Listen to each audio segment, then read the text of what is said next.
안녕하십니까. 넥스트 DJ 후 진행을 맡고 있는 목포문화방송 보도국의 김윤 기자입니다. 내년이면 김대중 대통령이 태어난 지 꼭 100년을 맞는 해입니다. 100년을 맞아 의미 있는 행사가 준비되고 있는 가운데 오늘은 김대중 대통령의 삶의 궤적을 다큐멘터리로 제작하고 있다는 소식 중점적으로 다뤄보고자 합니다. 오늘도 변함없이 허동준 민주당 전 서울 동작을 지역위원회 위원장 나와주셨습니다. 안녕하십니까. 예, 다큐멘터리 제작을 맡고 있는 최나경 시네마 6411 대표 나오셨습니다. 안녕하세요. 네, 이렇게 두 분 나와주셔서 대단히 고맙습니다. 반갑습니다. 네. 자, 우리 최 대표님 우리 스튜디오 나와보시니까 어떻습니까? 반갑고 또 좀 긴장도 되고 설레기도 하고 그렇습니다. 오늘 목포는 우리 녹화를 위해서 내려온 것입니까? 아니 물론 이렇게 목포 MBC 쪽에서 초청해 주셔서 감사드려서 왔고요. 또 동시에 오늘 2시, 7시에 기류의 김대중의 목포 시사가 있습니다. 같이 지금 겸사해서 왔습니다. 오늘 눈이 굉장히 많이 오는데 그 열차 타고 내려오시는데 어려움은 없었어요? 네, 그렇게 조금 불편한 부분은 있을 수도 있겠지만 서슬이라고 첫눈이니까 오히려 대통령께서 반겨주신다 그런 마음으로 왔습니다. 우리 허동준 위원장은 거의 뭐 공동 진행입니다, 지금. 자꾸 불러주셔서 감사합니다. 서울에서 내려오셨잖아요. 네네. 내려오는데 어려움은 없었습니까? 열차가 약간 연착되고요. 네. 그 나머지는 뭐 제가 고향이 목포니까 네. 어머님 아버님 집에서 잘 지냈습니다. 기리의 김대중 같이 진행한다고 하니까 어떤 느낌이 들던가요? 우리 허동준 대표도 좀 소감이 좀 감회가 있을 것 같은데. 네, 뭐 시사회 용산에서 처음 봤는데요. 네.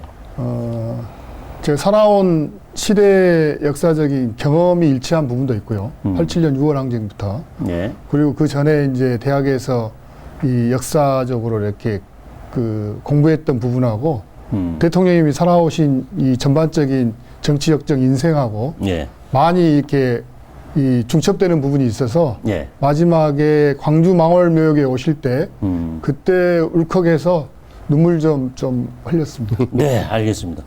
저도 용산에서 12월 18일이죠. 처음 언론인 시사회 맞습니다. 그리고 VIP 시사회, 일반 시사회가 처음 열렸잖아요. 네. 예, 보고 나서 상당히 생각보다 시간이 러닝타임이 그때 들어보니까 2시간 5분이었다고 네, 해요. 그렇습니다. 근데 생각보다 그렇게 길지 않게 느껴져서 좀 깜짝 놀랐거든요. 네, 우리 최 대표님께서 우리 기리의 김대중 다큐 간략적으로 좀 대략적으로 소개를 좀 해주시죠. 네, 기류의 김대중은 1924년 김대중 대통령 탄생부터 1987년도 60항쟁 이후에 호남 지역을 방문하는 까지의 이 시기를 다루고 있습니다. 그 과정은 목포에서 아주 전도 유망한 청년 사업가였다가 네.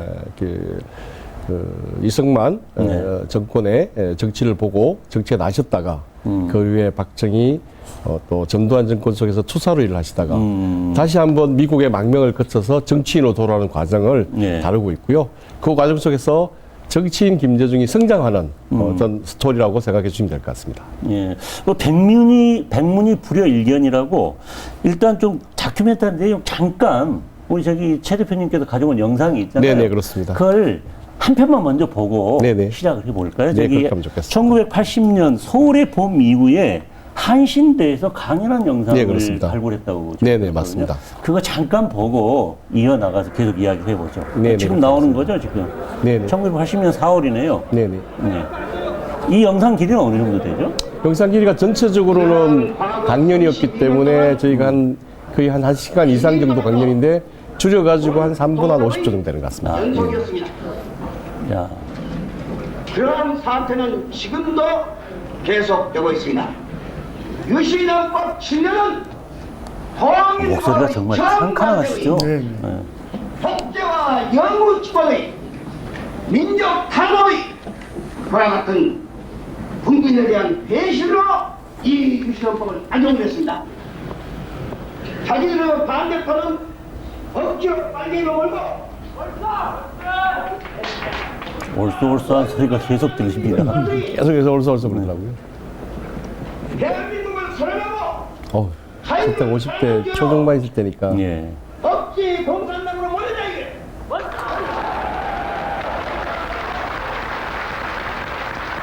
여러분 경각심을 다해야 합니다. 아, 저 때도 예언을 했습니다. 경각심을 네네. 가지라고 지금. 지배역 사태로 독재의 장벽에 정확하게 열린 그 돌파를 굉장히 그 정확하게 다시 메우려고 각 그 정치 세력이나 군부 문제를 깨뜨려 보고 계시더라고요. 우리는 파수꾼이 되어야 합니다. 우리는 전사가 되어야 합니다. 그래서 이와 같은 유신 세력들의 반역사적인, 반민중적인, 반민주적인 그와 같은 흉내를 우리는 국민의 힘으로 단호히 분쇄해야 합니다. 나는 그렇기 때문에 내 목숨은 내놓아 있어도 여러분의 편입니다.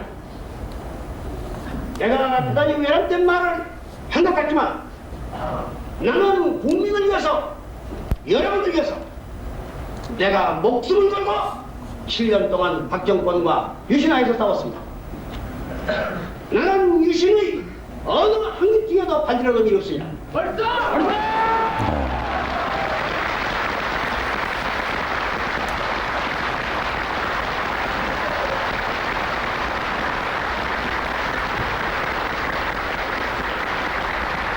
나는 내 주위에 여러분이 있는 이상 내 주위에 나를 바라보고 나에게 기다려보는 국민이 있는 이상 어떤 권력의 비호보다도 어떤 긍정의 치유 비호보다도 나는 내 국민이 나를 지켜준 그 이상의 바람이 없고 재산이 없고 힘이 없다는 것을 여러분에게 말씀드립니다.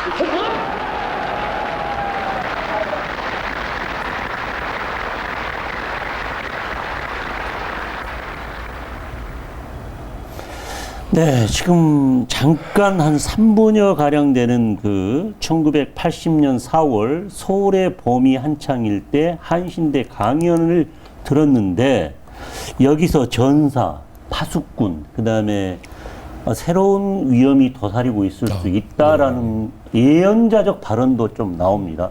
그리고 정말 그런 것들이 사실인 양 한 달 뒤에 너무너무 끔찍한 일이 이 전라남도 광주에서 벌어지잖아요. 그렇죠. 이 영상 보고 저는 지금 약간 전율이 돋는다는 생각이 좀 드는데 지금 뭐 우리 최 대표님은 저거 직접 제작하시면서 저걸 보고 어떻게 느끼셨어요? 뭐 이렇게 그 앵커님 말씀처럼 저희도 처음에 이제 저게 길이가 전체 분량을 보고 있으면 더 가슴을 뛰는 얘기도 많고요. 네. 또 그러고 나서 동국대에 가서도 비슷한 말씀을 하시는데 그날 아주 직접적으로 얘기를 합니다. 이렇게 군인들에게 자중을 부탁한다. 나오면 또다시 비극이 반복돼서는 안 된다. 말씀을 하실 정도로 조금 더 이제 구체적으로 말씀을 하시거든요. 그래서 예, 예.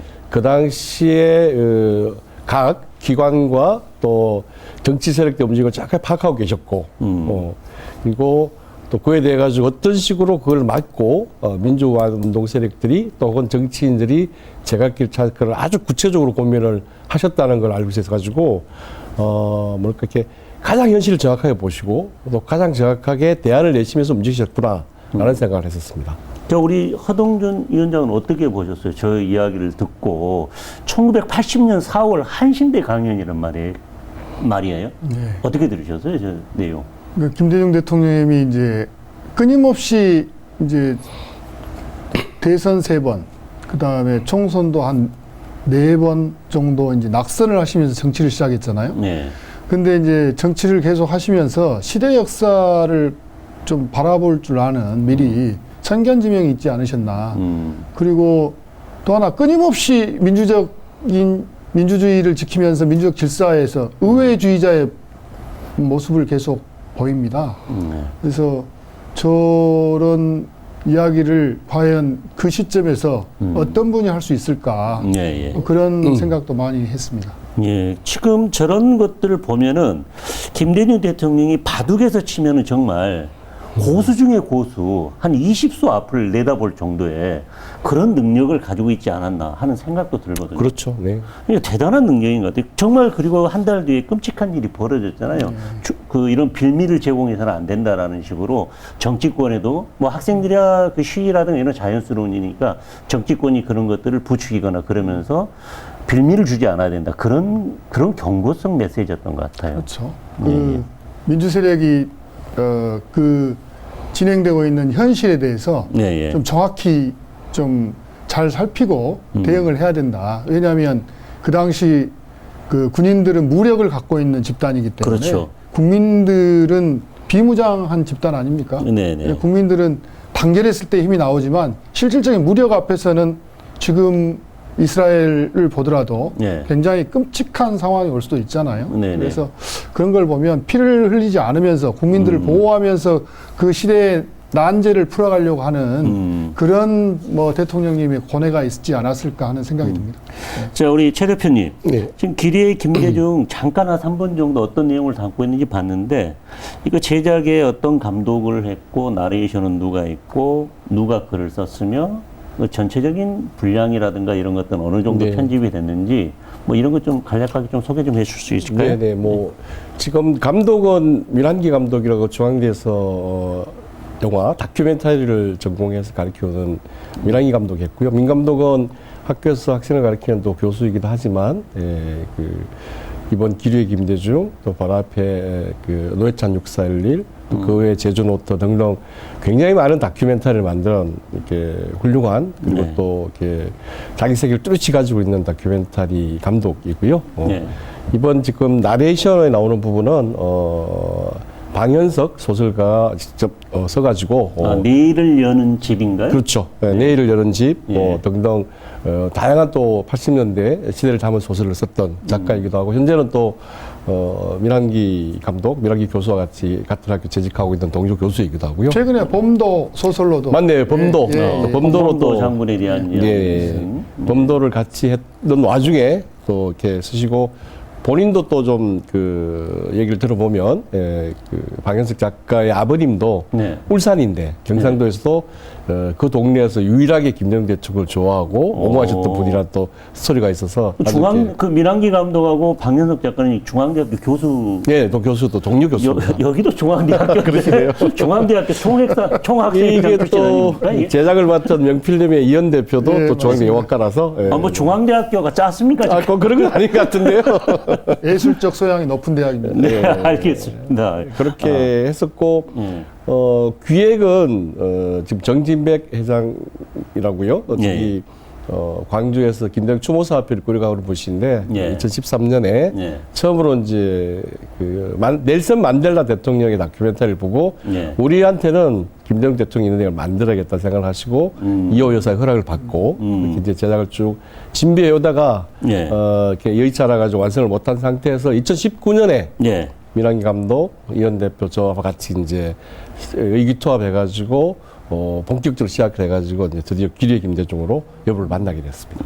그러면은 잠깐 이 얘기를 좀 더 해보고 넘어갈까요? 기리의 김대중 제작 시기부터 제작 동기 뭐 이런 것들이 좀 있을 것 같은데 이제 넬슨 만델라 이야기를 하셨지만은 네네. 대략 언제부터 이걸 준비를 해가지고 지금 이 대중에 드디어 네네. 선을 보이게 되는 거죠? 실질적으로 기리의 김대중은 2019년부터 시작했다고 하면 될 것 같고요. 기획은 2013년에 시작을 했었지만 2013년에 기획을 했지만은 실질적으로 작업에 들어간 것은 2019년도. 2019년에 이제 기리의 김대중을 만든 현재 제작진이 같이 작업을 했었고 예. 2013년부터 18년까지는 몇 분의 감독님과 몇 분 제작팀이 작업을 진행을 했었는데 네. 그게 이제 완성을 못한 상태였었고요. 그렇게 하면서 저희한테 다시 제안이 와서 같이 그러면 영화인들도 이렇게 대통령을 존경하시는 분들이 많이 있으니까 예. 제대로 된 다큐멘터리를 한번 만들어 놓은 게 의미 있겠다라고 생각되었었고 당시에 저희 민한기 감독 이현 대표 제가 이제 그 한반도 평화에 대한 얘기 또 남북 관계에 대한 얘기를 다큐멘터리를 준비하고 있었던 사이였기 때문에 그러면서 자연스럽게 김대중 대통령에 대한 어떤 공부를 하고 있었기 때문에 예. 그게 자연스럽게 이제 흐름 속에서 만났던 것 같고요.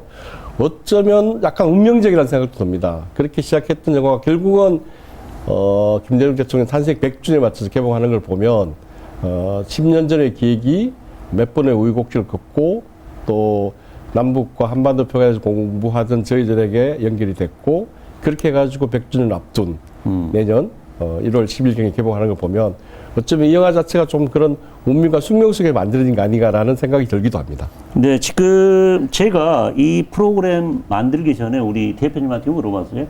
명필님과 시네마 6411이 같이 만드니까 이거 공동 제작 아니냐?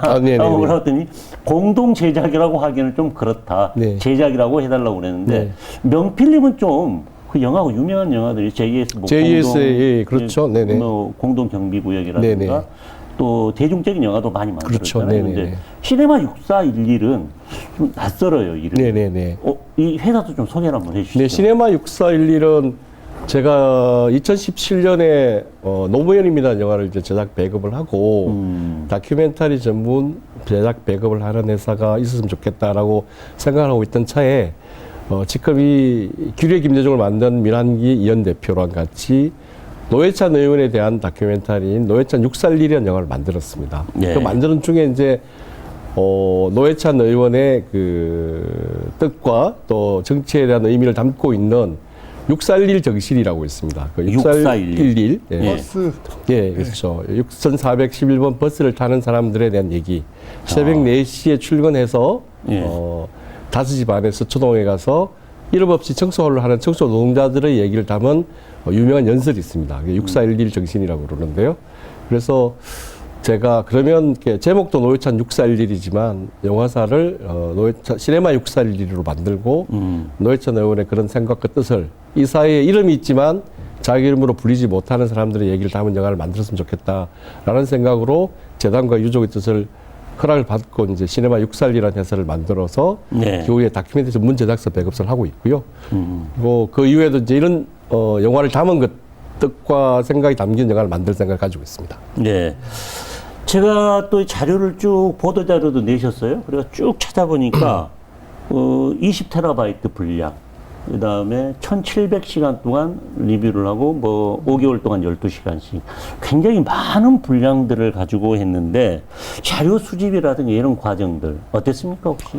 그 자료 수집은 오히려 기획이 10년 동안 진행됐던 거기 때문에 그리고 또 김대중 평화센터 그리고 연세대학교 김대중 도서관 또 이호 기념사업회 등등에서 자료는 상당히 좀 많이 축적이 돼 있었습니다. 오히려. 그럼 자료를 뭐 구하는 데는 크게 어렵지는 않았습니까? 그렇죠. 이제 그 자료를 먼저 좀 공부를 했고요. 네. 그리고 또 국내에 나와 있는 뭐 도서라든지 기본 영상을 다 봤었고 그렇게 해가지고 그 다음에 이제 그걸 보고 그걸 가지고 어떻게 얘기로 만들 것인가 하는 데 시간이 더 많이 썼고 더 고민이 깊었던 것 같습니다. 그러니까 플롯을 구성하는데 조금 이게 네. 워낙 다큐멘터리 영화다 보니까 네네네. 그림을 어떻게 입혀야 되지 뭐라는 이런 네네네. 고민들이 좀 있었을 것 같아요. 어떻습니까? 그렇습니다. 그걸 가지고 하루에 한 12시간 이상 정도씩 그 감독님을 비롯한 연출팀들이 영상을 보고 또 오디오 파일을 듣고 하면서 한 7개월 이상 그게 뭐 거의 사실 오직 그것만 보고 먹고 자고 하면서 집중한 것 같아요. 그래서 이제 구상을 내면서 만들어 온 과정이 있었던 것 같습니다.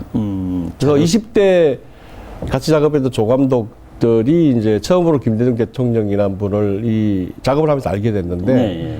그들도 깊이 공동하고 울기도 하고 좋아하고 이런 과정 특히 뭐 대통령도 있으시지만 자료조사 과정에서 만났던 비서진 분들의 분투와 노력 또 이름 없이 헌신했던 분들의 노력을 보면서 굉장히 많이 감동하는 시간이기도 했습니다. 20대 조감독 이야기를 하셔서 그러는데 이분들이 이제 보면서 상당히 감동도 많이 받고 했는데 특히 이 부분에 놀랐다고 한 자료 그림이 있죠. 네. IT 전자혁명을 1980년 4월에 수감된 이후에 그 내용을 그 누구라고 해야 감옥에서 이제 교도관하고 대화하는 장면이 있잖아요. 네네, 그렇습니다. 그걸 한번 들어보고 또 이야기를 계속 네네. 한번 나눠볼까요? 그 자료 한번 준비해 주시죠. 수사 주무 면담이죠. 네. 이것은 영화에 나오지는 않죠. 이건 영화에 나오지는 네, 않습니다. 한번 들어보시죠. 인류 역사 시작된 이래 최근 한 50년 같이 과학이 발전된 거 없다는 거 아닙니까? 이 50년의 과학 발달은 과거 500년에 해당하고도 안 되는 정도라는데 지금 이제 제2 산업혁명이 전자혁명입니다. 전자혁명. 근데 이제 특히 우리나라에서 전자계산기라고 하는데 이제는 전자정리기라고 그러죠. 왜 그러냐면 계산만 한 게 아니라 지금 미국에서 벌써 나온 이제 그 전자본부 기계 같은 건요. 그 본부센터에 전 세계 도서관에 있는 지식량이 개수가 14억 개랍니다. 14억 개 약 추산해서 14억 개. 가장 세종대왕 얘기부터 무슨 이순장 얘기부터 전부 합쳐서. 그런데 지금 전자기에요 12억 개까지가 들어가요. 한 기에. 그래가지고 그놈이 말로 그러면 말로 대답하고, 응? 글자로 내더라고 하면 글자로 대줘요. AI. 그러니까 학자들이 그렇죠. 무슨 연구하는데 시리. 책 찾고 도서관 가고 할 필요가 없게 돼요. 이게 43년 전에 네. 나오니까. 조금만 어떻게 돼요? AI 관련 때마다 이야기. 텔레비전 세트 같이 그런 세트를 가가지고 본부가 있어요. 전화국 본부 있듯이 있었고 여기서 그 세트 앞에서 세종대왕이 몇 대에 돌아가셨지? 그러면 거기서 몇 회요 하고 말로 대답해 줘요. 대단하신 예측이에요. 이런 시대가 돼요. 그래서 하기 때문에 이게 지금 미국하고 소련하고 치열한 경쟁 소련이 지금 떨어지고 있어요. 유럽은 혹 소련이 지금 중국으로 대체돼 있고. 그렇죠. 예, AI 관련해서. 그래서 그렇게 되면요, 이 산업 발전, 이뭐 기술 뭐 한데 가령 기술자가 뭐 하려면 뭐 계산하고 뭐 이제 그뭐 찾고 해야 되지 않습니까? 그 필요가 없으니까 이거 하나 연구하는데 1년 걸릴 거 3개월에 해버리고 1개월 해버려요. 팍 빠져야 돼요. 그래 이제 그렇게 되어 들어가면 미국이 곧 일주일에 사흘이라고 나흘 노는 시대가 와요. 대단. 토요일날, 토요일날, 일요일날 노는 때가 있고 사흘 노는 회사도 상당히 있어요. 왜 그러냐면 복사할 수 있고 왜 그러냐면 생산 능력이 높아지니까 많이 일할 필요가 있어요. 그러면서 임금은 똑같이 주죠.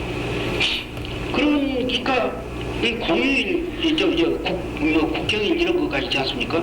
이런 거 다 넣으면 1년에 약 6화를 놀아요. 근데 이제부터 인간의 문제는 이제 인간이 비로소 노동을 먹는데 노동을 제1차로 바치던 시대가 지나가고 있어요. 네?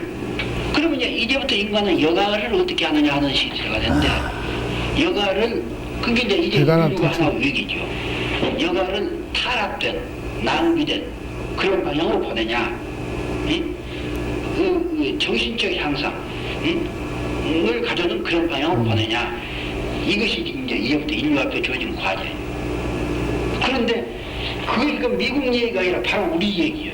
지금 우리 이야기죠. 우리도 그 그렇죠. 전자 네. 그걸 바뀌어야 되고 우리도 빨리 그런 전자 그것이 도입돼야 되고 우리도 그것을 개량할 수 있는 기술을 가져야 하게 돼요. 그런데 우리나라 지금 사람들이 미국에 가서 많이 공부하고 있잖아요. 그거 끌어오고 뭐하고 하면 우리도 미국과 동시는 못 하더라도 한 10년 차이로 따라갈 수가 있어요. 그러려면 우리나라 정치가 안정이 돼야 돼요. 중요한 이야기죠. 야, 자, 저거 편집하던 조감독이라든가 20대 젊은이들 반응이 어때요? 이게 무려 예. 1980년도니까 80년대가 아니라 80년도거든요. 그렇죠. 예. 지금 따로 43년 40년 전이에요. 예. 지금 AI를 이야기하고 있고 기술 격차를 이야기하고 있고 우리가 미국에서 공부를 많이 했으니까 따라갈 수 있다. 뭐 이런 이야기를 하는데 저걸 보고 지금 20대 조감독 뭐 이렇게 제작하시던 분들이 상당히 젊잖아요. 그렇죠. 우리가 예. 43년 전 이야기인데 네. 어떻게 반응하시던가요? 뭐 놀랍다는 반응이 제일 컸고요. 그리고 이게 외계인이 아니냐 뭐 이런 얘기도 있을 정도로 어떻게 그 당시에 유선전화도 그렇게 흔치 않던 시절을 알고 있는데 네. 그걸 몇 단계를 뛰어넘어서 저런 얘기를 할 수 있냐. 저건 미래를 다녀오신 분만이 할 수 있는 얘기다. 뭐 정도로 할 정도였었고 동시에 그런 기술 발전을 짐작할 수 있지만 네. 그걸 통해서 인류가 닥친 문제, 여가에 대한 확보에 대해서 우리가 어떻게 대처할 것인가 까는 보다 근본적인 문제에 대한 고민까지 통찰이 이런 걸 보면서 정말 대단하신 분이다. 그냥 간략하게 역사적으로 정치인 혹은 대통령 하셨던 분 정도 아니면 뭐 민주주의 투사 정도로 대단히 피상적으로 알고 있었는데 그게 아니구나. 네. 정말로 인류와 역사에서 깊이 고민하시는 분이구나라고 하면서 굉장히 감동적이었다. 네. 얘기를 이구동성으로 했었습니다. 지금 김대중 대통령의 유명한 어록 중에 하나가 서선적 문제의식과 상인적 현실 감각 네. 이 이야기를 했잖아요. 네. 지금 보시면서 어떤 생각 들었어요? 우리 허 위원장은 그때 당시에 이제 문익환 목사랑 같이 뭐 감옥에서 나올 때 그때 당시에 87년도 뭐 이럴 때 같이 마중도 하고 그랬던 경력도 있잖아요. 지금 보니까 그때 그런 생각 해 보셨어요? 87년도에? 김대중 대통령 저는 전혀 그런 생각을 못했던 것 같고요. 80년 지금 저 자료잖아요. 네. 그런데 지금 현실에서 AI가 막 개발을 하고 있는 상황이에요. 저희 나라가. 예, 저도 예. 이제 AI 관련해서 업무도 하고 있는데 우리 대표님이 말씀하신 대로 미래에서 온 분이 아닌가 싶을 정도로 43년 전에 현재 일어나고 있는 일들을 이야기하고 계시잖아요. 그리고 당신이 대통령이 되셔서 과학기술정책, 과기정통부를 만드셨단 말이에요. 그렇죠. 그래서 우리나라 100년 먹거리, 지금 삼성전자나 SK 하이닉스가 이 전 세계에서 반도체 네. 산업을 이끌고 대한민국의 그 경제를 이끌어가고 있잖아요. 그 초석을 놓으신 분이 김대중 대통령님이세요. 그 그러니까 초고속 인터넷망을 그렇죠. 97년에 대통령 취임하자마자 네, 깔았잖아요. 또. 네. 네. 그래서 앞으로 미래 세대들, 지금 현재 20대 우리 조감독이나 편집하신 분들이 놀랬다는 게 대통령 취임하시고 과기정통부 만들고 그 당시에 IT 산업에 대한 집중적인 투자를 해서 우리 대한민국이 현재 반도체 산업에 초석을 놓으신 분이에요. 그러니까 그렇죠. 대단하신 분이라고 봐야 돼요. 그리고 저희도 80년대, 90년대를 거쳐서 학생운동을 했지만 그냥 군사정권 마지막과 그 다음에 이제 노태우, 김영삼 정부로 넘어오던 시대니까요. 돌이켜보면 저분은 진짜 미래에서 온 사나이가 아닌가 싶을 정도. 미래소년 코난이었나요? 그러네. 미래선 권한이네요, 진짜. 예, 예. 네, 뭐 좀 여담입니다. 저는 깜짝 놀란 게 AI도 더 중요하지만은 그 인간이 닥칠 문제를 또 이해하려. 타락하느냐, 시간이 많기 때문에 타락하느냐, 시간을 어떻게 보느냐. 이게 좀 유식한 예로 호모 루덴스의 유희의 인간에 대한 문제를 이야기하고 있다는 그렇죠. 게 전 더더욱 놀라운 네. 거예요. 저는 개인적으로는. 야, 이거 정말 이런 자료들이 왜 편집이 지금 영화에서는 저게 들어가 있지는 않다고 그랬잖아요. 그 우리 민항기 감독이 밝히기에는 영화의 플롯상 맞지 않아서 뺐다고 하는데 왜 빼신 거예요? 저거 보면은 젊은 애들이 정말 깜짝 놀랄 것 같아요. 젊은 친구들이. 고민을 좀 많이 했었고요.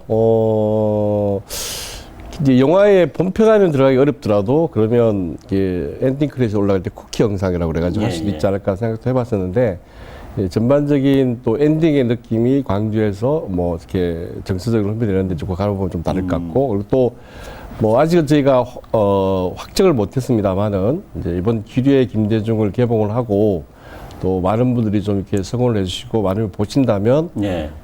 가능하다면 2편, 3편 정도까지 해서 일대기를 좀 다 다루고 싶은 또 바람이 있습니다. 그래서 예. 그런 기회가 또 있기 때문에 그 점에 좀 적절하게 대통령께서 했었던 여러 가지 부동정 의원님 말씀하셨던 것처럼 과학기술 정책을 얘기할 때 들어가면 훨씬 더 효과적이지 않을까 생각도 가지고 있어서 일종의 좀 아껴놓은 건데 이 자리에 지금 공개를 하게 돼서 이해해 주시면 좋을 것 같습니다. 굉장히 중요한 자료예요. 요즘 그렇습니다. 20대들이 우리가 이 앞전적이 프로그램을 할 때 20대들에게 왜곡된 인식을 심어줬던 김대중 대통령을 예. 악마화해서 이렇게 그렇죠. 발언하고 그렇죠, 하는 그렇죠. 예. 비하하는 이런 게 있었는데 아마 저런 영상들이 공개되고 이게 깜짝 놀랄 것 자연스럽게 같아요. 보면 예. 지금 젊은 세대들이 깜짝 놀랄 것 같아요. 정말 번외편이라도 이제 정치투쟁, 정치적 과정 말고도 김대중 대통령이 정치, 경제, 사회, 문화적으로 어느 정도 해박한 지식을 갖고 있었는지에 대한 그런 것도 하나 번외편이라고 할까요? 하나 만들었으면 정말 좋을 것 같아요. 네, 저희 기류의 김대중이 1987년도 대통령께서 그 다음에 대통령 선거를 앞두고 이제 16년 만에 광주와 예. 호남을 방문하는 데서 끝이 나는데요. 그리고 그 이후에 이제 또 다시 본격적으로 정치인으로 삶을 걸으시면서 대선에 도전하시고 대통령이 되시고 하는 과정이 남아 있습니다. 그래서 그 과정에서 이런 어떤 과학기술에 대한 얘기, 또 문화정책에 대한 얘기, 굉장히 많은 현재 어쩌면 대한민국을 초석과 설계를 하신 내용도 있어서 예. 저희도 꼭 그 내용을 좀 다룬 영화를 만들고 싶고요. 예. 그런 구상과 계획은 기류의 김대중 하면서 얘기를 많이 나눴기 때문에 기류의 김대중이 잘 또 많은 분들 보여주고 나서 조금 전에 앵커께서 말씀하셨던 것처럼 그런 내용이 담긴 영화 만들어졌으면 좋겠습니다. 그러니까 그걸 만들기 위해서는 기리의 김대중이 어떻게 보면 첫 편이라고 하는 게 상당히 잘 돼야 된다는 거 아니에요? 그렇습니다. 네, 그 얘기입니다. 이 시청자 여러분들 또 이 유튜브 넥스트 DJ 후를 보고 네. 계신 분들이 조회수를 많이 올려줘가지고 극장에 많이 가야 될 것 같네요, 진짜. 네, 그렇습니다. 그래서 가서 많이 모시고 가고 친구들한테 연락해서 가고 뭐 동기, 가족, 그다음에 기타 등등 여러 사람들 네, 네. 만나는 모든 사람마다 손에 손을 잡고 영화관으로 가야 될 것 같아요. 자, 그러기 위해서는 영화관이 지금 1월 10일 날 개봉을 한다고 그랬잖아요. 그렇습니다. 내년 1월 10일입니다. 많이 지금 영화 볼 수 있는 영화관들이 많이 준비되고 있나요? 네, 저희가 목표가 1월 10일 개봉했을 때는 대한민국 전체 영화관이 있는 곳에서라면 네. 반드시 한 개관 이상의 영화관이 하루 종일 상영한 있어서 영화를 보고 싶거나 정보를 아시는 분들이 극장이 없어서 못 보는 사태를 막으려고 하고 있고요. 예, 예. 또 저희 영화가 좀 규모가 작기 때문에 그럴 가능성이 좀 높아서 이번 18일부터 저희가 이제 1차로 예매 가능한 극장을 명단을 공개를 했습니다. 공개를 해가지고 뭐 좀 소개 좀 해주시오. 어디 네, 어디. 멀티플렉스로 해가지고 17군데가 있고요. 예, 예, 그리고 예, 또 멀티플렉스요? 독립예술영화관 한 17군데 정도가 있습니다. 그래서 지금 예매를 하고 있고요.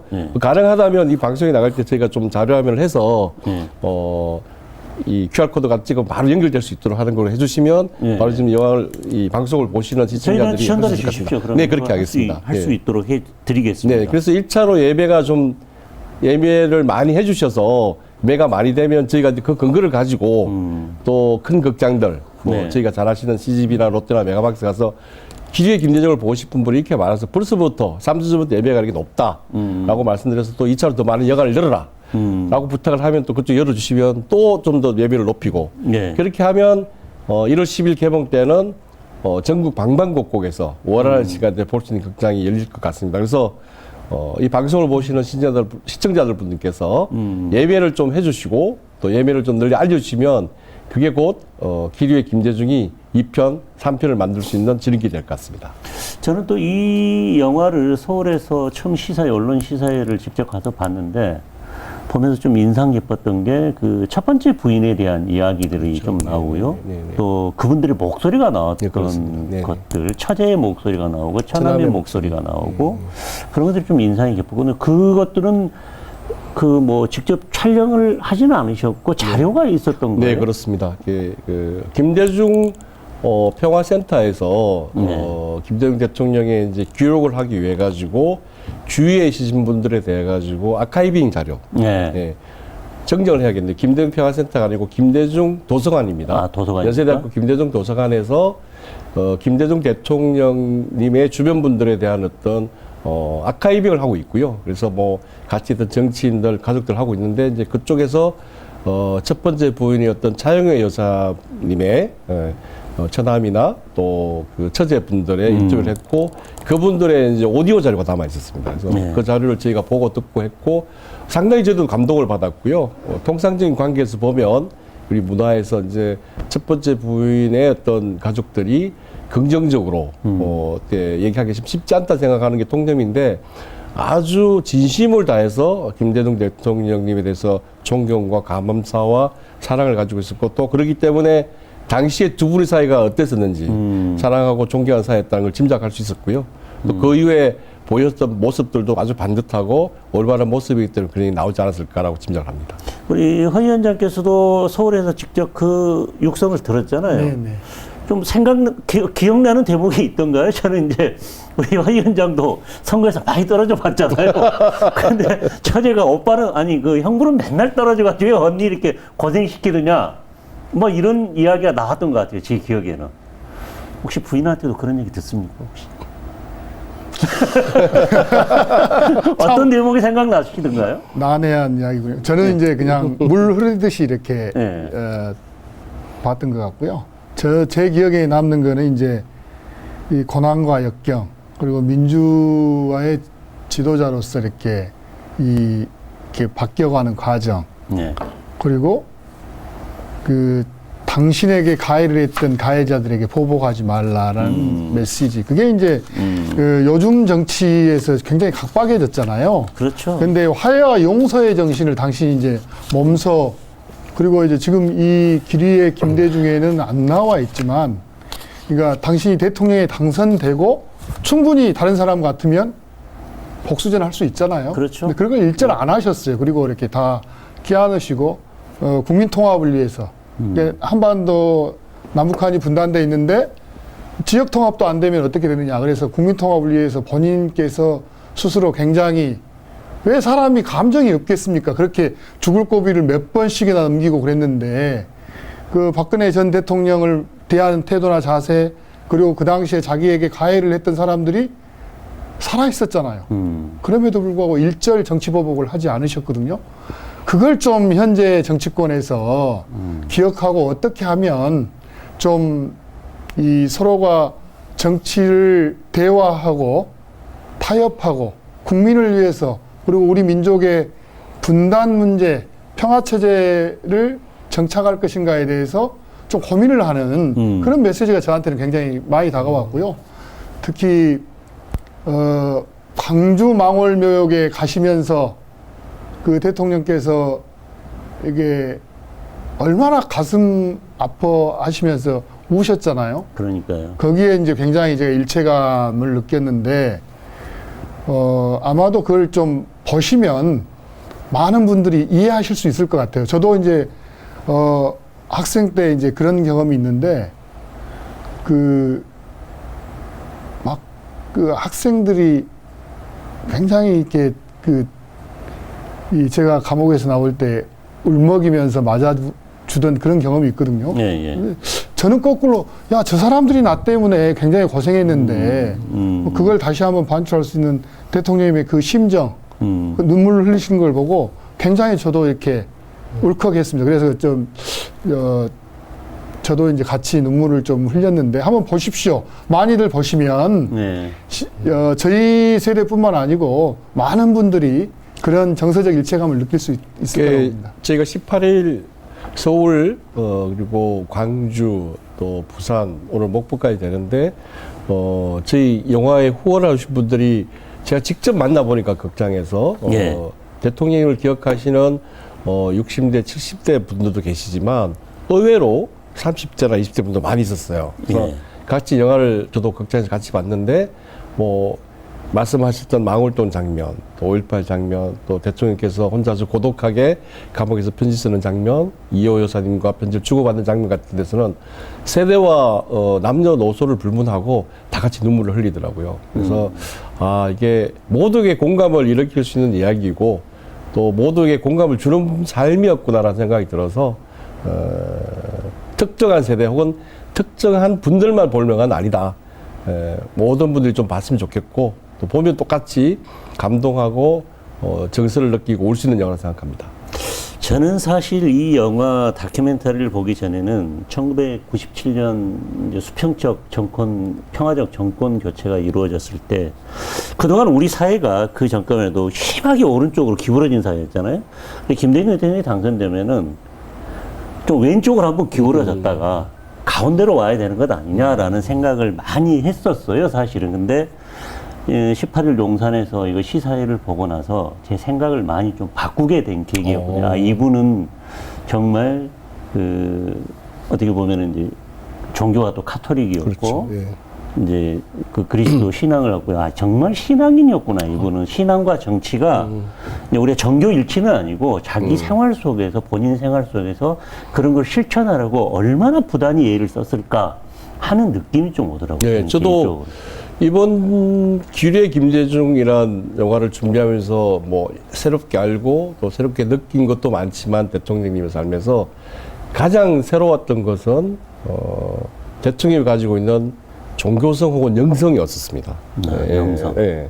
그리고 위원장이 허동준 위원장이 말씀하셨던 것처럼 화해와 용서라는 부분도 정치 철학이기도 하지만 동시에 그분이 가지고 있는 신앙에 대한 어떤 것과 정치관이 연결되는 거 아닌가 싶은 생각이 들었었고요. 실제로 5번의 죽을 고비를 넘겼다고 말씀을 하시는데 알려져 있는데 네.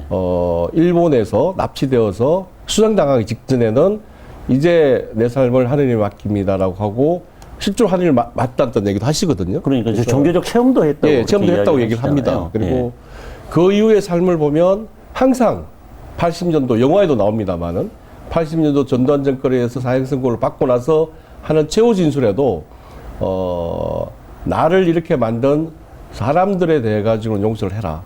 그 대신 민주주의에 대한 진전을 멈추지 말아라고 이미 80년대 그 얘기를 하기 시작하세요. 그래서 아마 이런 것들이 정치 철학이기도 하지만 그분이 정말로 죽음 직전까지 가면서 아주 깊이 들어갔던 삶이 무엇이고 정치가 무엇이고 또 더불어 살아간다는 게 무엇인가에 나온 깨달음 속에 나온 거 아닌가 싶어서 평범한 사람들 또 정치인들이 쉽게 끝까지 다가가지도 못하겠지만 그것이 지금 우리 시대에게 요구되는 정신이 아닌가 싶은 생각이 들기도 합니다. 지금 그러니까 우리 방금 봤던 그 교도관하고 네. AI를 이야기하고 사형 선고를 받으신 그렇죠. 분이에요. 사형 선고를 저분이 저기 그렇죠. 맞죠. 근데 사형수예요, 사형수. 발자국 소리만 들려도 오늘 내가 형장 기술로 살아지나 그러나 이런 걸 걱정하고 있을 텐데 너무나 태연하게 IT를 지금 이제 그때는 IT란 말이 없었고 AI라는 뭐 그런 이야기를 한단 말이에요. 컴퓨터 기기 이렇게 이야기하시는데 그러니까. 예, 예. 야, 그게 AI죠. 예. 그런 것들을 어떻게 저렇게 태연스럽게 이야기할 수 있을까? 너무나 그 자기 죽음을 앞둔 사람으로서 걱정도 안 하느냐, 뭐 이런 자기 구명운동을 하기 위해서 노심초사해야 될 것 같은데 편안한 잠옷바람으로 교도소 주무관한테 앞으로 미래 세계는 이런 게 펼쳐질 것이다라고 이야기를 하거든요. 아마 그런 것들 또 그런 그 신앙적인 그런 것들 초월한 그런 것들이 있었기 때문에 가능했을까요? 그래서 제가 미래에서 온 분이 아닐까라고 하는 우리 대표님 말씀에 동의를 했는데, 그러니까 다 일어날 일을 다 겪어보셨으니까. 예, 예. 그게 43년 전이란 말입니다. 80년 그렇죠. 4월이니까. 지금 한참 AI가 개화하고 있는 이제 시작인 이제 거죠. 시작입니다. 예, 예. 그래서 저 깜짝 놀랐어요. 그 용어는 다르지만 저게 AI고, 지금 AI는 이제 미국 소련이었지만 지금 미국 중국으로 대별되고 그렇죠. 있잖아요. 네. 예. 그 이제 내년 정도 되면 전 사회적으로 아마도 AI가 지배하고 거기에 대한 폐해라든지 뭐 거기에 대한 대응책이라든지 이런 것들 논의하는 시대가 될 텐데, 대통령께서 어떻게 저런 AI라는 용어를 안 쓰셨지만 정확한 개념을 이야기하고 계시거든요. 예, 그래서 시대를 앞서갔던 선구자적인 역할이신데 생각도 그러시고, 영성적인 것도 있지만 실은 저는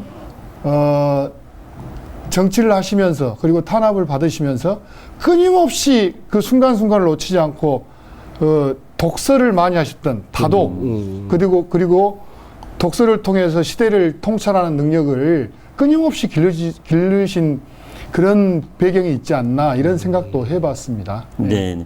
지금 그리고 또 준비된 영상 중에는요, 저 상황에서 이제 정부에서 권유를 받고 미국으로 망령을 가게 되잖아요. 네네. 우리 지금 이호 여사하고 면담 장면이 그림이 혹시 준비되어 있나요? 그거는 아직 없습니다. 아, 그건 네. 없고요. 네네. 자, 그러면은 미국에 가셔서 그 막 영어로 인터뷰도 하고 그렇죠. 그러셨어요. 맞습니다. 네네. 그 장면 한번 그렇죠. 가볼까요? 보실까요? 네, 네네. 한번 보시죠. Here in our Washington bureau, Kim Dae-jung, a South Korean opposition leader who was condemned to death in South 테드 Korea, 코펜입니다. was 굉장히 유명한 free and now lives here in the United 네. States. Mr. Kim, if you describe the government in South Korea as a dictatorship, you must agree that by comparison with what lies across the demilitarized zone in North Korea, don't you agree that by contrast, things in South Korea are not all that bad?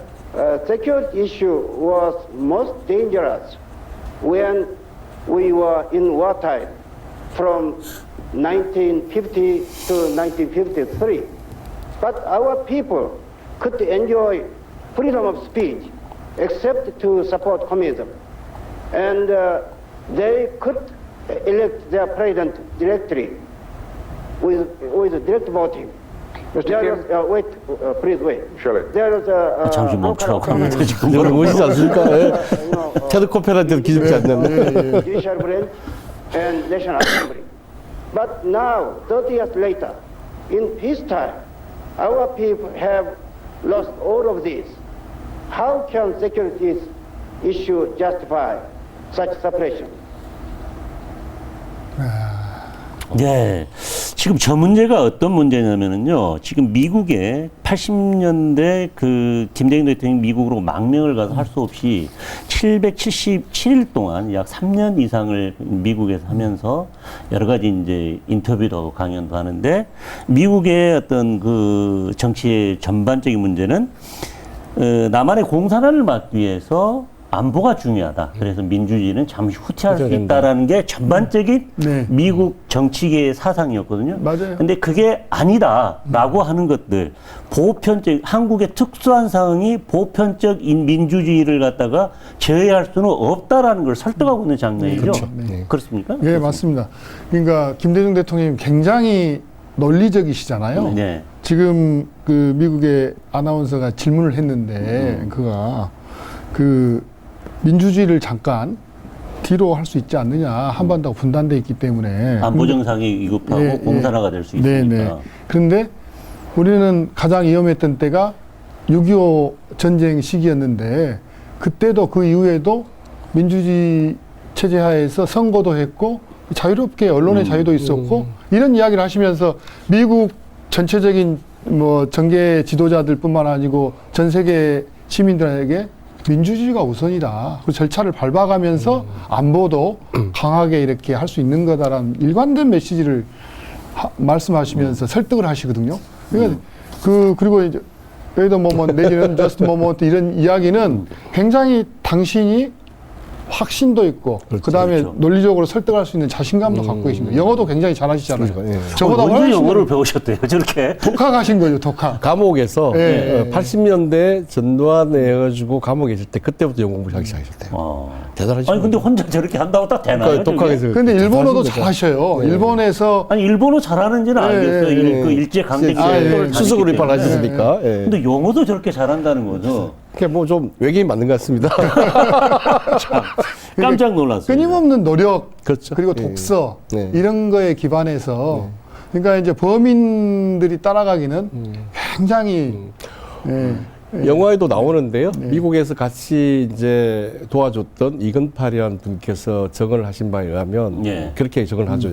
죽음과 경쟁하는 사람이라고. 예, 좀 이제 부정적인 의미가 아니라 1분 1초도 허투루 쓰지 않고 예, 본인이 해야 될 일을 정확하게 알고 그걸 하기 위해서 준비하고 노력하고 공부한다는 걸 바로 옆에서 지켜봤던 분이 얘기했고, 이건팔이라는 분은 이 공무원이었는데 미국에 이민을 갔다가 대통령을 만나가지고 자기의 해야 될 모든 걸 버리고 미국에서 뒷바라진 분이에요. 예. 그리고 대통령께서 돌아오셔가지고 한국 와서 같이 일을 하자 했는데 제 역할은 여기까지입니다 하면서 잃어버리고 사라진 분이거든요. 예. 그런 분이 꽤 많아요. 그래서 그런 정언을 보면 정말로 평생을 한국의 민주주의라든지 본인이 하셔야 할 일을 찾고 앞서가고 노력했던 분인 것 같습니다. 그러니까 저는 저걸 보면서 김대중 대통령이 왜 뛰어난가라고 생각을 해보면은 이런 생각도 많이 듭니다. 한국의 특수한 상황만을 강조하는 게 아니라 그렇죠. 한국의 특수한 상황이 어떻게 세계적인 보편적인 윤리와 맞닿는가, 보편성을 띠는가에 대한 고민들, 그걸 설득하려고 하는 것들, 그런 것들을 미국에서도 살파를 했기 때문에 이제 그 미국에서 본인이 더 이상 여기서 있으면 안 되겠다. 한국으로 가겠다라고 85년도에 오게 되잖아요. 왔을 때 그 전에 바로 필리핀의 아키노 상원 의원이 필리핀을 가다가 피살되죠. 저격을 당해서 죽게 되잖아요. 그걸 막기 위해서 그 많은 정치인, 언론인, 사업가들이 예. 같이 따라오잖아요. 그렇죠. 저 그 장면이 너무 감동스럽더라고요. 네. 아마 이런 한국적 특수 상황에만 매몰되지 않고 어떤 한국의 보편적 민주주의를 미국에 설파했고 많은 사람들이 거기에 설득을 당했고 그렇죠. 예. 공감을 했기 때문에 그런 상황이 벌어지지 않았나 생각이 들거든요. 1980년을 다시 한번 돌아가서 생각해 보면 지금 대한민국의 위상과 세계적인 위상과 또 미국에서 대한민국을 바라보는 것과 80년도 당시에 김대중 대통령님께서 미국으로 망명을 했을 때 위상을 보면 차이가 많이 있을 것 같아요. 미국에서는 앵커들도 그렇고 정치인 학자들이 한국이 도대체 어디 있는 나라냐. 그렇죠. 또 뭐 시민들 아예 몰랐을 것이고 네. 또 그리고 제3세계 정치 지도자가 가는데 대통령도 아니고 그냥 야당 지도자 한 명이 와서 했는데 얼마나 처음에는 이렇게 잘 모르거나 혹은 심지어 무시했겠어요. 예, 예. 근데 777일 동안 150배 강연과 미팅과 인터뷰를 통해 그걸 다 바꿔놓은 거죠. 그럼요. 예, 그래서 그 노력을 통해 가지고 대한민국 위상과 민주주의를 설득했을 뿐만 아니라 조금 더 넓게 해석하면 이 영화를 보신 또 제 지인께서 하신 해석인데 1900 그 이후에 그때 만났던 미국의 인맥과 지지와 민주주의에 대한 한국인의 의지를 읽은 분들이 있었기 때문에 1987년도에 전두환 대통령이 60대 다시 한번 군을 출동시킬까 고려를 했었잖아요. 그죠? 예. 그때 군의 출동을 막을 수 있었던 것은 미국의 역할도 있었을 텐데 그때 그 미국의 역할에 김대중 대통령께서 요 기간에 망명하면서 막 만들었던 네트워크, 인맥 또 한국인의 민주주의에 대한 의지 같은 것들의 노력이 그에서 꽃을 피운 부분도 있다라고 생각되기 때문에 예. 엄청난 일을 하신 거죠. 그럼요. 예. 예. 자, 이 좋은, 뭐, 거의 우리들 이야기도 이제 막바지에 접어들고 있는데요. 이 좋은 다큐멘터리, 길이의 김대중. 많은 사람이 보는 게 중요하잖아요. 그래서 그렇습니다. 뭐, 네. 클라우드 펀딩도 하고, 예매 운동도 하고 예, 있다고 예. 하는데, 지금 어떻게 돼가고 있습니까, 이게? 클라우드 펀딩은 저희가 11월 1일부터 11월 30일까지 진행을 해서 목표보다 한 10배 정도 10배? 금액과 예. 또 인원이 이제 해주셔서 저 굉장히 자신감을 가지고 또 응원을 받아서 잘 해야겠다 또 책임감도 느끼고 하고 있고요. 그 외에 또 아직 이거 내가 놓쳤다 하셔가지고 15일을 더 했습니다. 네. 그래가지고 총 45일간 후원을 받아가지고 그 후원의 결실로 이번에 이제 18일부터 29일까지 그분을 모시고 시사를 하고 있고요. 네. 또 그때 주셨던 후원금으로 내년 1월 6일 대통령이 탄생 100주년 되는 날 네. 전국 13개 극장을 저희가 대관을 해서 전국에 올해 20살이 되는 올해 20살 청년들 되는? 예. 2,000명을 무료로 보여주는 행사를 지금 준비를 하고 있습니다. 아, 그렇게 무료로? 하고 있고요. 예, 예. 그와 함께 이제 아직은 이 영화에 대한 소식을 접하셨지만 1월 10일 개봉을 기다리는 분들을 위해서 빨리 예매를 하고 또 좀 일찍 볼 수 있도록 하기 위해 가지고 더 많은 극장을 확보하는 예매 운동도 전국의 13개 김대중 대통령 탄생 100주년 네. 상영위원회 분들하고 네. 또 그리고 해외 지금 현재까지 오늘 현재까지 27개 도시 남아프리카 공화국부터 중국, 일본 그리고 남미 네. 그리고 미국, 캐나다, 오세아니아주에 있는 뭐 그 뉴질랜드 등등 세계 곳곳의 교민들도 지금 1월 6일 개봉 점에서 상영을 하기 위해 가지고 이미 1월 홍보를 6일이 아니라 1월 10일이죠, 개봉. 개봉은 1월 10일이고요. 1월 네. 10일은 개봉일이고 네. 1월 10일 개봉점에서 1월 6일 탄생이라든지 혹은 네. 또 그 이후에서 1월 안에 해외 분들도 상영을 하기 위해 가지고 이미 홍보를 시작하셨고 열심히 또 노력들 하고 있습니다. 해외 분들도 그렇게 하고 계시니까 그리고 또 그 명단 같은 부분도 저희가 전달돼서 한 번 더 공개를 해서 다 같이 봤으면 좋겠습니다. 예매 운동 이거 하려면은 일반인들 같은 경우는 어떻게 해야 되나요? 일반인들은 현재 지금 이 화면을 보시는 분들한테 자료를 드리면 그게 QR코드가 있습니다. QR코드를 찍어서 들어가시면 현재 상영하고 있는 극장 명단이 뜨고 그 극장에 가서 예매를 직접 하시면 되고요. 또 혹은 아직은 극장이 열리지 않는 곳은 저희가 구글 폼으로 예매를 받고 있습니다. 그래서 저희가 네. 대행을 해주고 있기 때문에 네. 구글 폼으로 예매를 해주시면 저희가 좀 더 이렇게 낮은 가격으로 극장이 지금 15,000원 정도 보고 계시는데 네. 많은 정도의 가격을 할 수 있도록 저희가 안내를 해주고 있기 때문에 네. 이 시청을 지금 이 그 방송을 보시는 분들은 자료 화면에 뜨는 구글 폼을 보시면 가장 빠르게 예매를 할 수 있고 또 예매를 선물할 수도 있습니다. 이 정치인 다큐멘터리 중에 가장 히트를 친 게 노무현입니다가 185만 명을 동원했나요? 예, 그렇습니다. 이렇게 노무현입니다가 185만 명의 관람을 했었습니다. 적어도 그 수준은 좀 넘어야 될 것 같다는 생각이 드는데 가능하시리라고 봅니까? 100주년 기념 영화이기 때문에 100일 정도 1월 10일부터 4월 한 20일까지 100일 정도 극장에 상영되면서 100만 명 정도 이상의 관객이 봤으면 좋겠다는 바람은 가지고 있는데요.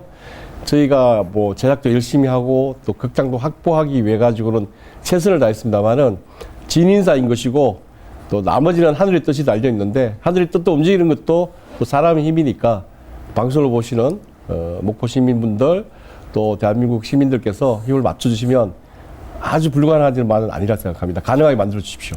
저는 이 다큐멘터리를 보면서요, 우리 젊은 분들뿐만 아니라 모든 사람들이 이런 시리즈로 한번 이 계리의 김대중을 보기 전에요, 최근에 그 개봉됐던 남산의 부장들. 네. 그 70년대. 12.6 사태가 일어나기 전에 그래, 배경. 이제 그 과정, 김재규 시의 과정을 그렸던 남산의 부장들. 남산의 부장들 보고 난 다음에 근데 그 11.6 사태 이후에 12.12에서 전두환 일당이 정권을 찬탈하던 지금 아주 지금 서울의 흥행하고 봄. 있죠. 네네네. 서울의 봄을 보고 그다음에 길이의 김대중을 본 다음에 택시 드라이버를 본다면은 적어도 70년대 후반부터 80년대 거기까지 우리나라 그 현대사의 핵심을 다 영화로 공부하는 것 같아요. 그러네. 이렇게 거기다 조금 더 세부하게 한 번 더 한두 개월 더 합치면 남산의 부장들 다음에 12.6을 다룬 그때 그 사람들이 영화가 그때 있어요. 그 사람들. 그때 그 사람들도 네. 지금 기리의 김대중을 만든 명필름이 제작한 영화인데요. 예. 그때 그 사람들. 그러고 나서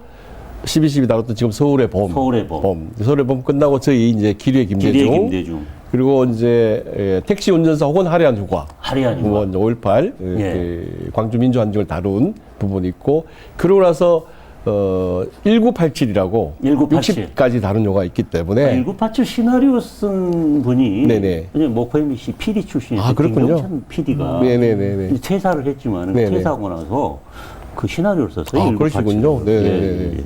1987 시나리오를 또 목표 1987까지 본다면 정말 완벽하겠네요. 그래, 그 영화로 한국 현대사를 훑어볼 수 있을 것 같습니다. 그러니까 역사 교육을 책으로가 아니고 네. 이 영화로. 예. 네, 그리고 자연스럽게. 기류의 김대중의 2편이 만들어지면 그리고 이제 87년 이후부터 89년 90년. 대통령이 되시는 90년까지 97년까지 되는 거니까 90년대까지 한국 현대사가 좀 정리가 되는 거죠. 자, 그럼 여기서 마지막으로요. 우리 최 대표님 나오셨으니까 지금 거의 뭐 길이의 김대중은 김대중을 다루는 그 민항기 감독 이야기 들으면 거의 4시간 정도를 다뤄야 되는데 이게 분량이 너무 많아서 지금 태어나서 목포 올라오고 그다음에 그 성장하고 정치 입문하고 1987년 광주 망월동을 방문하는 것으로 끝냈다고 그렇죠. 그랬거든요. 네네. 차기작은 예정돼 있나요? 1편 기리의 김대중이 이제 좀 많은 분들이 보시고 또 다음 편에 대한 기대를 확실히 해주신다면 저희가 이제 1편을 기리의 김대중을 하면서 감독하고 저희 제작자들은 다음 내용을 어떻게 다뤄질까 토론과 내용을 좀 많이 얘기를 했었습니다. 그래서 대통령 88년도 대통령 선거 결과 아시고 그 이후에 정계혁명 하시고 다시 대통령 복귀하셔서 대통령 되고 그리고 이제 최초에 한반도 평화에 대한 그룹을 내시는 얘기들이 있고 예. 그런 역사 사실과 함께 동시에 아까 이동준 위원장께서도 말씀하셨지만 허동준 죄송합니다. 허동준 위원장께서 말씀하셨었지만 영화배우 이동준이 그걸 제가 헷갈렸습니다. 긴장해가지고 허동준 위원장 죄송합니다. 제가 또 알고 존경하는 분이시고요. 인사도 했는데 예. 허동준 위원장이 말씀하신 것처럼 그 대통령님께서 가지고 있는 과학기술, 인문, 두루두루 심지어 뭐 쓰레기 재활용까지 그런 부분까지 모든 영역에 대한 걸 담아내면서 동시에 좀 아쉬움과 한계 같은 부분도 담아내고 예. 특히 저희들은 영화하는 사람이기 때문에 문화 정책에 대한 게 담은 그런 얘기도 꼭 한번 만들어 보고 싶습니다. 이렇게 지원하되 간섭을 하지 않는다. 그렇죠. 예. 그래서 분명한 어력들이 많네요. 생각해 보니까. 현재 K컬처에 K팝에 K 한류의 틀을 놓으셨죠. 원조. 그래서 예, 그런 부분까지 포함해가지고 다루고 싶고 그게 기뢰 김대중을 전체적으로 내시화를 바른다는 부분도 있었지만 그 내용은 또 다른 지금 기뢰 김대중하고 조금 다른 결과 다른 톤이 될 것 같아요. 그래서 그건 조금 또 다른 어떤 내용도 다르지만 네. 다루시도 다르지만 지금하고 또 다른 느낌과 정서로 접근하고 싶어서 꼭 좀 만들어 보고 싶습니다. 네, 알겠습니다. 대표님 길 위의 김대중이잖아요. 네네. 제목이. 근데 원래 어법상은 길 위의잖아요. 맞습니다. 허동준 위원장님. 예, 네. 예. 날카롭네, 그래서 날카로워. 예. 그 길 위의 김대중이라는 표현을 제목으로 잡으신 이유가 있나요? 크게 두 가지 이유 때문이고요. 처음에는 저희도 길 위의 김대중으로 제목을 가지고 얘기를 하다가 길 위의 김대중이 좀 수동적이고 또 그다음에 고정되고 머물러 있다는 느낌이 좀 강한 것 같다. 어법상으로 그게 맞지만 대통령께서의 삶 자체가 늘 길 위에서 풍찬 노숙하시면서 한국 민주주의를 위해서 노력하신 분이 있다면 진행형이고 움직인다는 느낌을 주기 위해서는 오히려 길 위에가 낫지 않겠나라는 의견도 있었고 또 그렇게 한다면 저희 영화에서도 미국에서 777일 동안 망명하시면서 하신 말씀 중에 나는 늘 귀리에 있었다. 어디선 부르면 달려갔다. 예. 사람들은 내 삶과 내 연설에 감동했지만 돌아서면 외로웠다. 이런 말이 있습니다. 그래서 거기서 귀리의 김대중이라는 제목을 따왔습니다. 그리고 좀 더 하면 1편으로는 아쉬우니까 네. 앞으로 계속 만들겠다는 의미 아닐까요? 이어진다는 의미까지 해주게 해주시면 고맙겠습니다. 위원장님. 네, 네, 알겠습니다. 자, 우리 허동준 위원장 네. 오늘 이렇게 쭉 이야기 나눠보신 소감 어떻습니까? 저는 이제 김대중 대통령님께서 많은 부분의 정치적인 여전히 정치적으로 음해하고 있고 악마시켜 놓은 부분도 있잖아요. 근데 이 영화를 꼭 보셨으면 좋겠다. 많은 분들이, 특히 젊은 분들이. 왜냐하면 저는 이제 이 클린턴 대통령이 말씀하셨던 게 있습니다. 미국에. 나는 김대중 대통령과 동시대를 살았다는 거에서 굉장히 행복하고 존경한다라는 이야기가 있습니다. 그 말이 뭘까를 한번 되새겨 봤으면 좋겠고요. 그렇습니다. 또 하나는 김대중 대통령님이 노벨 평화상을 받으셨잖아요. 전 세계 평화의 지도자 그리고 민주주의 지도자인데 이 김대중 대통령님과 함께 해왔던 이름 없는 헌신했던 분들이 많을 겁니다. 그렇죠. 저는 이제 그런 분들에 대한 기억 그리고 함께 해주셨던 국민들에 대한 기억을 이 영화를 보면서 한편으로 했는데요. 이름 없는 분들에 대한 그 생각들을 좀 해주셨으면 좋겠다 이런 생각도 합니다. 목포에도 엄청 많습니다. 그렇습니다. 맞습니다. 목포 곳곳을 돌아다니고 어른들한테 물어보면은 김대중과 관련된 에피소드 하나씩은 다 갖고 있는 곳이 그 고향 목포 아닌가 싶습니다. 자, 시청자 여러분 오늘 어떻게 잘 보셨습니까? 기리의 김대중은 2024년 내년 1월 10일 전국 상영관에서 개봉됩니다. 더 많은 상영관에서 이걸 만나기 위해서는요, 여러분들의 적극적인 참여가 매우 필요합니다. 한국 현대사를 김대중을 통해 살펴볼 수 있는 기회, 시청자 여러분들도 꼭 한번 해주시고요. 오늘 방송 여기서 모두 마치겠습니다. 감사합니다.